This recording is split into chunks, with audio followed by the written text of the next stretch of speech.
Cheers everyone, and welcome to part 3 of the SpellForce 3 Anniversary Patch Spotlight. This video is going to be a bit special. I've originally planned to cover both of the quest maps in this next part, but upon playing them, I've realized just how much there is to them, and that's why I've decided to give each of them their own video in order to present them in a proper way. As some of you might remember from my last video, I've mentioned that both of the quest maps have a story tied to them, together with the Horde mode maps. Today, we'll take a look at the chronologically first of the two, Peak Mountains. Before I mention the story, let me just cover some general info about the map. The map can be played by up to 4 people in co-op. The setup should be as visible here on the screen. If you have less than 4 players, just make sure that the unoccupied ally slots are closed. Also, make sure that you always select 4 heroes in order when you play alone to have 2 heroes, which makes it generally easier for you. As always, if you're looking for people to join you in this quest, you can find them on the official SpellForce Discord, the link to which will be in the description below. Now, let's quickly mention the story. The events of this map take place between the maps the Old Catacombs and the White Desert. The story behind it is explained in this letter as follows. Dear Adventurer, I am very thankful that you and your friends are willing to take this quest.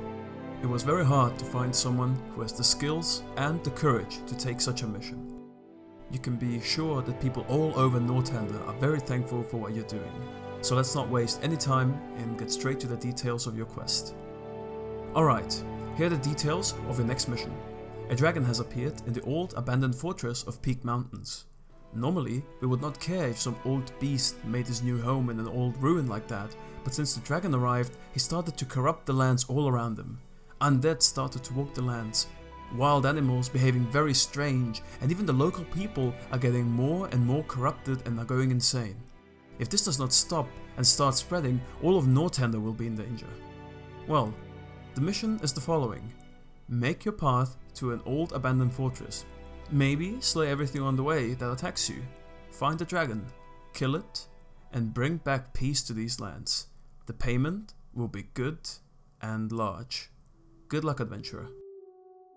The quest map in and of itself is the closest thing you will get to a free game mode in SpellForce 3, just like in the old SpellForce titles.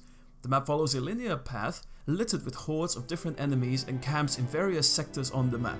As you follow that path, you will not only gather more experience for your party, allowing you to have better stats and magic, but also better gear, which can be found in over 90 chests, most of which are hidden on the map, so keep your eyes peeled and don't be scared to venture off the beaten path. Occasionally, you will come across enemy camps which might prove to be a challenge at first, but don't worry. If you can't beat them straight away, run and come back later to get the job done. The map also features a plethora of mini-bosses, some mandatory but some optional, meaning that you can but you don't have to kill them. However, getting rid of them might provide you with certain items or scrolls which will make the rest of the journey much easier for you. Speaking of items and scrolls, both can be bought at the merchant in a town in the north part of the map. Once you slay specific bosses or clear some areas, he will get new stronger items in his inventory, so don't forget to visit him every now and again. Once the ring around the center has been cleared, you will ascend up Peak Mountains, far above the clouds, pushing through 14 smaller areas until you finally reach the dragon waiting for you at the top.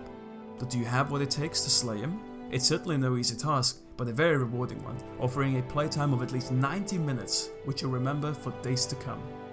Another amazing feature of this mod is that the progress on the map can be saved, so in case you can't conquer the map in one go, save and come back where you left off at any time. And that should be everything you need to know to get going. Oh, psst!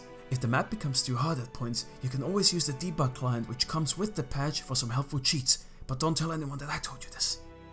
If you enjoyed the video, liking and sharing is always much appreciated. Also, don't forget to subscribe not to miss any future uploads. Thanks everyone for watching, and I hope to see you in the next video.